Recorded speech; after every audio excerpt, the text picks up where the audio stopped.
এই দুর্নীতির লাগাম আমাদেরকে টেনে ধরতে হবে। এবং আমাদের ট্র্যাক রেকর্ড আছে করার, বিএনপির ট্র্যাক রেকর্ড আছে, আমরা দুর্নীতির লাগাম টেনে ধরেছি। কয়েকটি ভাষা আমরা স্কুল লেভেলে, কয়েকটি ভাষা আমরা কম্পালসারি করে দিব, বাচ্চারা নিজেরা চয়েস করে নেবে সে কোনটা শিখবে। ইংরেজির সাথে তৃতীয় আরেকটি ভাষা তাকে শিখতেই হবে। ইউরোপের বহু দেশে, ইটালিতে যেমন, উদাহরণস্বরূপ বলে ইটালিতে যেমন বহু জায়গা আছে যেখানে তাদের তরুণ প্রজন্ম, ইয়াং জেনারেশনের সংখ্যা কমে গেছে, সেখানে তাদের কাজ করার জন্য মানুষ লাগবে, কিন্তু আপনি আসতে পারবেন না। কেন আপনি আসতে পারবেন না? আপনি তো ভাই ইটালিয়ান ভাষা বোঝেন না। আপনি যখন গ্রামে যাবেন, ওই দেশের গ্রামের মানুষ হয়তো সচ্ছল মানুষ আছে, কিন্তু সে ইংরেজি বুঝে না, তাই সে ইটালিয়ান ভাষা বুঝে, তার ভাষা ইটালিয়ান। এবং আপনি যে ওখানে যাবেন, আপনি যদি তার ফার্মে অর্থাৎ তার কৃষিতে যদি আপনি কাজ করেন, তাহলে তো আপনাকে লোকাল ভাষা জানতে হবে, কিন্তু আপনি তো লোকাল ভাষা জানেন না। আমরা চাইছি আমাদের তরুণ সমাজকে, সে শহরেই থাকুক গ্রামেই থাকুক, তরুণ সমাজকে, আপনারা শুনেছেন যে বাংলাদেশ থেকে বছরে 8 থেকে 10 লক্ষ মানুষ যায় বিদেশে, কিন্তু এর মধ্যে প্রায় 7 লক্ষ মানুষ যারা যে আনস্কিল লেবার যায়, আনস্কিল ওয়ার্কার যায়। আমরা এই যে যাওয়ার পরিমাণ, এদেরকে আমরা ট্রেনিং দিতে চাচ্ছি। জাপানে কৃষিতে মানুষ প্রয়োজন, জাপানে হেলথ কেয়ারের মানুষ প্রয়োজন, ইউরোপের বিভিন্ন দেশে হেলথ কেয়ারের মানুষ প্রয়োজন। এখানে আমাদের তরুণরা যেতে পারে, ছেলেরা যেতে পারবে, মেয়েরা যেতে পারবে, কিন্তু ভাষা শিক্ষা একটি বিরাট ব্যাপার হয়ে দাঁড়িয়েছে। আমরা পরিকল্পনা নিয়েছি, নিশ্চয়ই আপনারা ডিটেল পরিকল্পনায় শুনেছেন, আমরা পরিকল্পনা নিয়েছি যে আমরা এরকম টেকনিক্যাল ইনস্টিটিউশন, ভোকেশনাল ইনস্টিটিউশন আমরা জেলা পর্যায়ে, বিভাগ পর্যায়ে পর্যন্ত শুরু করব, যারা ভাষা শিক্ষা দিবে। এবং কয়েকটি ভাষা আমরা স্কুল লেভেলে, কয়েকটি ভাষা আমরা কম্পালসারি করে দিব, বাচ্চারা নিজেরা চয়েস করে নেবে সে কোনটা শিখবে। ইংরেজির সাথে তৃতীয় আরেকটি ভাষা তাকে শিখতেই হবে, যাতে করে সে ভবিষ্যতে যদি মনে করে সে বিদেশে যাবে, সে যে কোনো কাজ করতে পারবে। ভোকেশনালের কতগুলো সাবজেক্ট আমরা কম্পালসারি করে দেবো যে এগুলো তাকে শিখতেই হবে। অর্থাৎ একজন বাচ্চাকে শিশু অবস্থা থেকে আমরা তাকে ইন্ডিপেন্ডেন্ট করে গড়ে তুলতে চাই। খেলাধুলা তাকে করতে হবে। আমিনুল আপনাদের সামনে তুলে ধরেছে যে আমরা শুধু ডাক্তার বানাবো তা না, আমরা শুধু ইঞ্জিনিয়ার বানাবো তা না, আমরা শুধু উকিল ব্যারিস্টার বানাবো তা না, আমরা খেলোয়াড় পর্যন্ত তৈরি করব। আমরা দেশে একজন খেলোয়াড়, প্রফেশনাল খেলোয়াড় আমরা তৈরি করতে চাই। সে দেশে খেলবে, সে বিদেশে খেলবে। বিদেশে শুধু ডাক্তার দেশে সুনাম বয়ে নিয়ে আসবে তা না, শুধু ইঞ্জিনিয়ার দেশে সুনাম বয়ে নিয়ে আসবে তা না, শুধু ব্যবসায়ী দেশে সুনাম বয়ে নিয়ে আসবে তা না। একজন খেলোয়াড়, একজন ব্যক্তি খেলোয়াড়, সে ছেলে হোক মেয়ে হোক।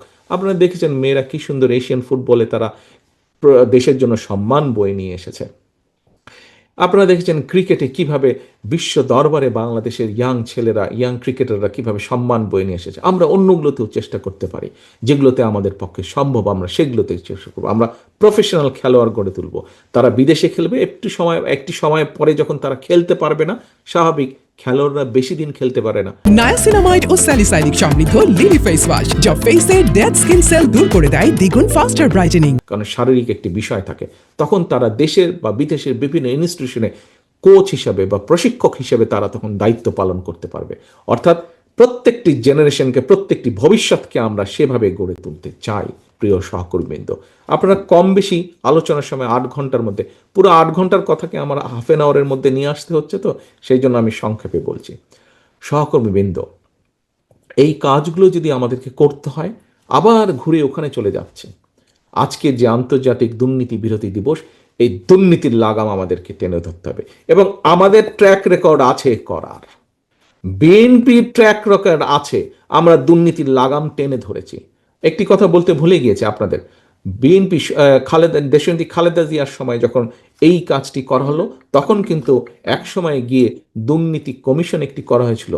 এবং নিশ্চয়ই আপনারা সকলে না জানলেও কেউ কেউ অবশ্যই জানেন, সেই দুর্নীতি দমন যে কমিশন ছিল সেটিকে, যেটি খালেদা জিয়ার সময় 2005 সালে করা হয়েছিল, তৈরি করা হলো, সেটিকে এতটাই ক্ষমতা দেওয়া হয়েছিল, সেই দুর্নীতি দমন কমিশন যদি সরকারের কোনো একটি বিষয়ে তদন্ত করতে চাইতো, সরকারের কোনো পারমিশনেরই প্রয়োজন ছিল না, সে সম্পূর্ণ স্বাধীন ছিল।